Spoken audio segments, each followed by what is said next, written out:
time, and Hangout on Air is live. So welcome to the Free Culture Sports Show halftime report. I missed about the last 15 seconds because apparently I am down. I'm a little late. Is that how it was on the ESPN broadcast down south, Evan, or is I'm watching just it here? on cable, so I have no delay. Okay. So what are your thoughts on the first half? We'll start with Mark. Yeah, I think, as I said before, it's a complete different game than the Brazil game, and the Brazil game was exceptional, and I think like it was kind of a surprise to start with Kramer. Unfortunately, that he got injured.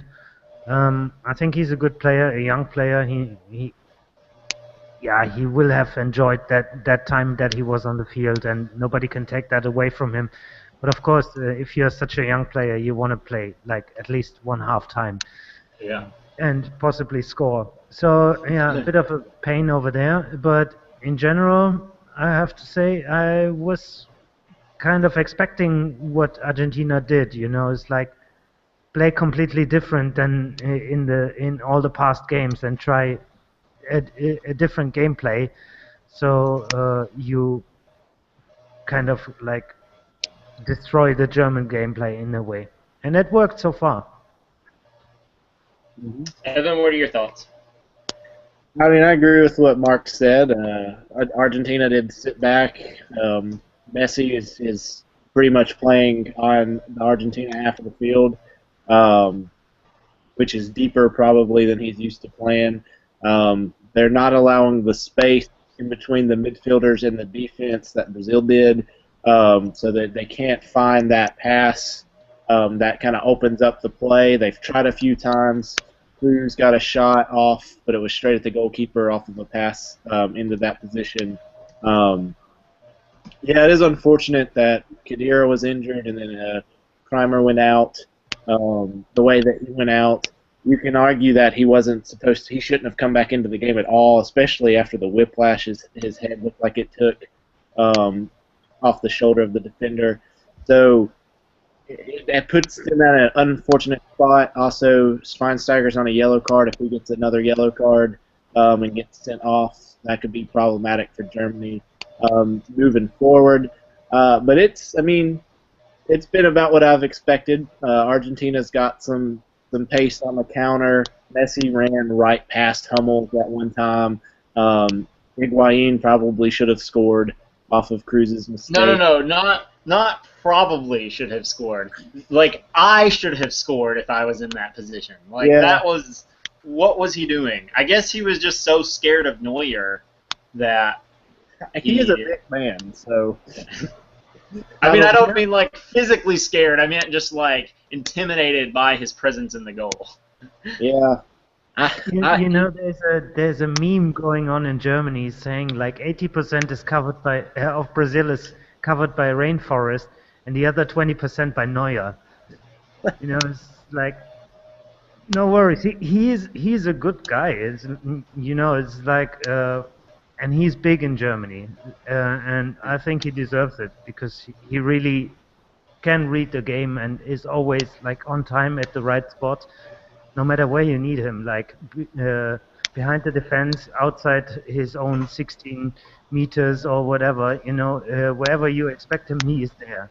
And of course, that's a risky play he does, but for that, everyone loves him.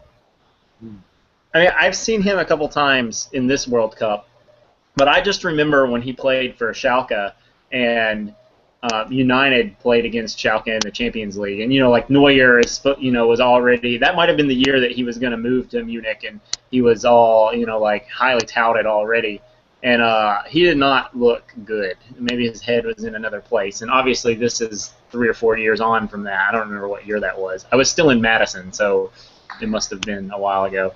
But that's my like Neuer memory, other than this tournament. So he's grown up a lot. Yeah. I did hear, I don't remember who it was, but somebody said that he was the German LeBron James.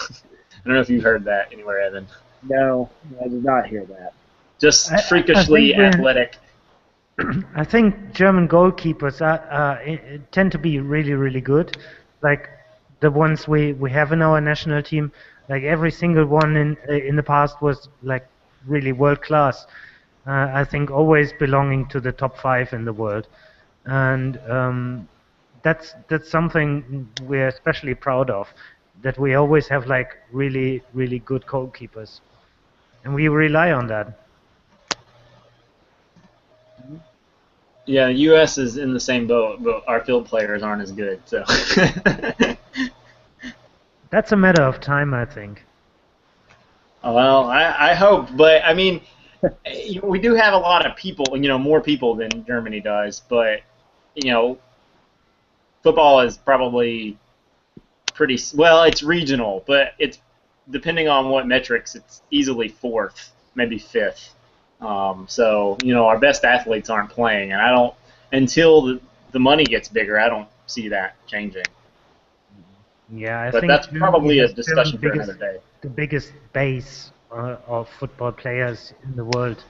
But if the United States are picking up, then it's just a matter of time that you are going to win the World Cup. So smart move of Mr. Klinsmann to get over the ocean and try to start it off. Yeah, I don't think we're going to be winning any World Cups while Klinsmann is still in charge, unless Klinsmann, is on the 20-year plan. I think it's realistic to within the next 10 to 15 years. Why not in 8 years? I can imagine that. I don't think 8. I mean, that's Qatar. I don't see that with just looking at our. I mean, we didn't even make the last Olympics. We didn't even qualify. I think we're probably looking at maybe twice that to be realistic. I don't think any of the current players will still be playing more. Unless somebody like Julian Green is an old timer. But the past shows all the time that all of a sudden some sports get some attention. Like in Germany when Boris Becker was winning all of a sudden all tennis games. Everyone wanted to play tennis afterwards, So, and I heard 25 million people were watching the American game. So, yeah, but come on, there might be some stars from tomorrow, and you just don't know yet. So, 8 years is a long time. Well, I mean, as far as playing, football has been the #1 youth sport for 20 years easily. I mean, it's just not. What happens is the kids play up until they get into high school, and they're like, "Oh, I'm a good athlete. I should make money," and then they move on to another sport. And as long as the MLS has a salary cap, a stringent salary cap, I don't see that changing. But we can talk about this more in the post game show if we want. I just wanted to correct one thing that was on the ESPN broadcast here. Ian said that no team has ever crossed the Atlantic and won the World Cup. That's just not true. Brazil won in Sweden in 1958, and unless they went across the Pacific, which I'm pretty sure they didn't do, then they crossed the Atlantic to get to that. So no European side has crossed the Atlantic. Yeah, I think he was thinking that crossing the Atlantic was a one-way direction from Europe. That doesn't make any sense. No, that wouldn't have worked either. Never mind. Yeah. You mentioned that. I mean, Spain might have gone through the Atlantic, but they didn't cross it to get to South America. To get to South Africa. You noted, Mark, in the show notes here that 5 players of Argentina won the U21 World Championships. I don't know what year that was. Was that? They were all both playing in a team together. So 5 players of the actual team were playing together and won the World Championship, and 5 German players won the U21 European Championship. So it's quite interesting. You can imagine how long they are playing together and how much they can work as a team. I think they're not very far from each other. So the game so far is what I expected, and I'm still okay with my 4-2 from 20 minutes onwards. I'm still okay with my 1-0. I don't remember what your prediction was other than a German win, Evan. Oh, it's 2-0 or 2-1. Okay. So are you still happy with that? Yeah, I'm still happy for that. They could have had that goal there at the end. That was it Havetis that put off the post. You can argue that he should have scored that, but he put it off the post. That could have been the 1-0 before halftime, but he didn't score it. But could still probably are going to score first, and maybe the second goal, and it'll be 2-0. So everybody thinks this is ending in regulation. I'm not so convinced this is going to end in regulation. Argentina might hold out and Messi do his magic in extra time. There have been plenty of chances. It's not been like, oh, this is definitely going to extra time sort of thing. But Neuer is Neuer, and Argentina, at least at this tournament, their track record is to not give up very many goals. So Klose, he's already the record holder. Do we think he's going to add to his tally, or is it going to be another German that scores? So if he's really coming on the green again when after the break, then I believe he will score. And whenever Klose scored in a game, we never lost it afterwards. So Klose is like, yeah, he's our football god. You know, if he scores, we never lose. So it's very simple. He has to stay on the field and he has to score, and then it's an easy game afterwards. I think he comes off at some point. He gets subbed out. I don't know if he's scored yet at that point or not, but I would put my money on either Cruz or Schürrle for the goal. But Cruz, I mean, yeah, I mean Schürrle had that one shot straight at the goalkeeper. I think Cruz, thanks to the injuries, has been sitting back a little bit further. Hasn't really had too many chances yet. I don't know if Götze will come on or not. That's who I would have over when Klose gets subbed out. They put Götze on. I don't know if he scored at the World Cup yet. I don't think he has, unless he scored in that 4-0 game. But Mueller had the hat trick, so I don't remember who had the fourth goal. But he could finally find the back of the net if he comes on. So what changes at halftime are either of you expecting? I'm expecting the Argentinian team to make a lot of pressure now, at least in the next 10-15 minutes, like they did in the first half. I think in the first half, the first 10 minutes were just like belonging to them, and then the German team finally got into the rhythm of the game.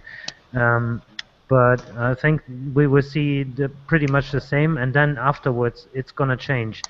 Because like everyone was like hoping that the German team will have like problems with the heat over there, but I don't think so. I think they are professionals enough and fit enough, and I see that the game starts in a very few seconds again. Yeah. Well, we're still at commercial break here, at least on my stream, but if it looks like on your end that the game's about to get started, we can go ahead and wrap up here very quickly. Evan, changes that you expect to see at halftime? I don't expect to see anything directly at halftime. I think both teams will come out and try to get a feel for the second half, see if anything changes in the first 5 to 10, 15 minutes. And then we'll start to see Argentina kind of open up some more, I think, the pressure higher up the pitch. So I didn't mention this at all, but I'll leave this as the parting thought. In the first half, Germany had 70% of the possession, and Argentina had 30% of the possession. So enjoy the second half, everyone. We'll see you for the post-game show on the Free Culture Sports Show.